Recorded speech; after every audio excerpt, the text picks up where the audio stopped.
तो आज हम क्रिएटिन पे बात करने वाले हैं। फिटनेस की दुनिया में मतलब शायद ही कोई सप्लीमेंट हो जिस पर इतनी बात या इतनी रिसर्च हुई हो।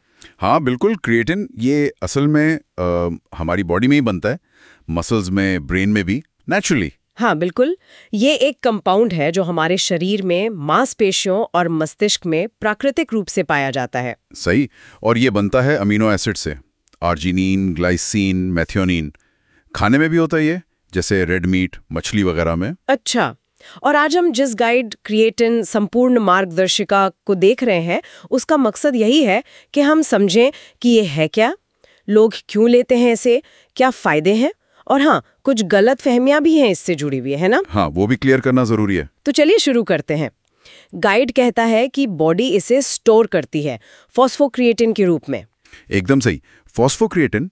और ये फॉस्फोक्रिएटिन एटीपी को दोबारा बनाने में मदद करता है। एटीपी, हाँ, वो सेल्स की मेन एनर्जी सोर्स। बिल्कुल, जैसे गाड़ी का पेट्रोल समझ लो, तो ये तेजी से एनर्जी देने में काम आता है, खासकर जब हम कोई इंटेंस एक्सरसाइज कर रहे हों। यही इसका मेन फंडा है।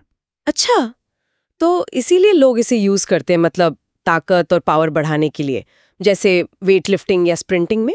हाँ, मेनली इसीलिए।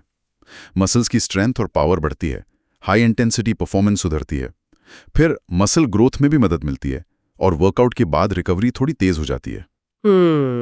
यहाँ एक बात है, गाइड में भी जिक्र है कि इसके कई अलग अलग टाइप मिलते हैं मार्केट में। मोनोहाइड्रेट, HCl, एथिल एस्टर, ये सब क्या है? हाँ, ये थोड़ा कंफ्यूजिंग हो सकता है। देखो, कई फॉर्म्स हैं, पर क्रिएटिन मोनोहाइड्रेट ही गोल्ड स्टैंडर्ड माना जाता है। गोल्ड स्टैंडर्ड क्यों? क्योंकि इस पे सबसे ज्यादा रिसर्च हुई है, ये इफेक्टिव है, ये साबित हो चुका है, और सस्ता भी है। बॉडी इसे आसानी से एब्जॉर्ब भी कर लेती है। अच्छा। बाकी जो हैं, जैसे HCl या एथिल एस्टर, वो दावे तो करते हैं कि वो बेहतर हैं, पर उनके सपोर्ट में उतनी मजबूत साइंटिफिक बैकिंग, मतलब सबूत, अभी नहीं है, जैसा कि गाइड भी बताता है।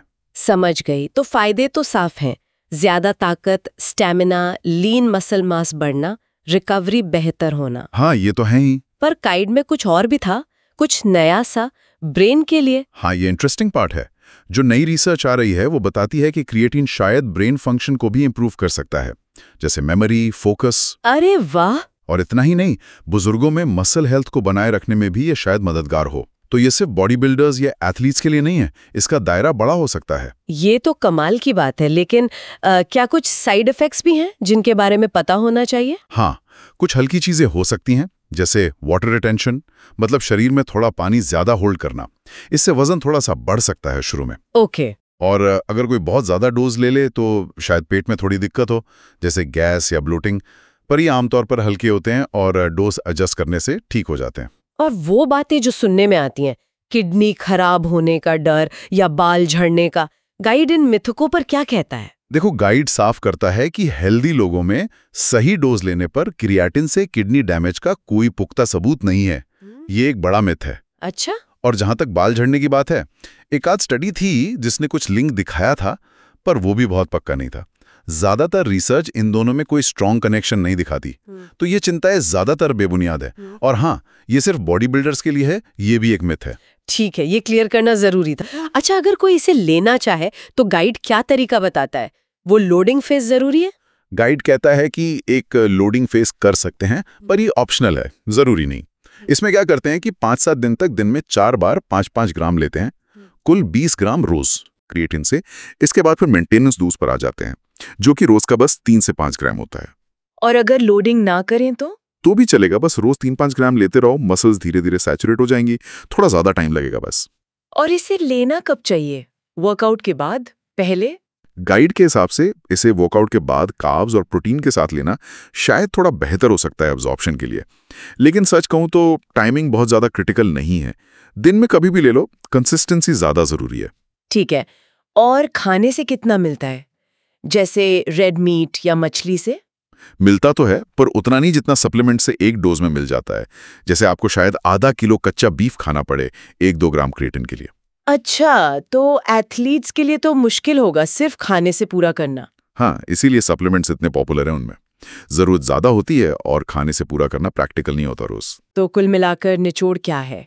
क्रिएटिन मतलब एक नेचुरल चीज है, परफॉर्मेंस और मसल्स के लिए फायदेमंद हो सकता है, खासकर इसका मोनोहाइड्रेट वाला रूप। बिल्कुल। और इसके बारे में जो डर या गलतफहमियां हैं, ज्यादातर का कोई वैज्ञानिक आधार नहीं है अगर इसे सही तरीके से और सही डोज में लिया जाए। और हाँ, ये समझना जरूरी है कि सप्लीमेंट लेना या न लेना पर्सनल चॉइस है, जो किसी के गोल्स और हेल्थ पर डिपेंड करता है। और जैसा गाइड भी कहता है, कोई भी सप्लीमेंट शुरू करने से पहले डॉक्टर या किसी अच्छे न्यूट्रिशनिस्ट से बात करना हमेशा समझदारी है। सही कहा। और आखिर में एक सवाल छोड़ जाते सोचने के लिए, परफॉर्मेंस और मसल से हटकर क्रिएटिन का हमारे दिमाग पर, खासकर बढ़ती उम्र में कितना गहरा असर हो सकता है? ये एक ऐसा एरिया है जहां शायद फ्यूचर में हमें काफी कुछ नया जानने को मिले। बिल्कुल, ये एक एक्साइटिंग एरिया है रिसर्च के लिए।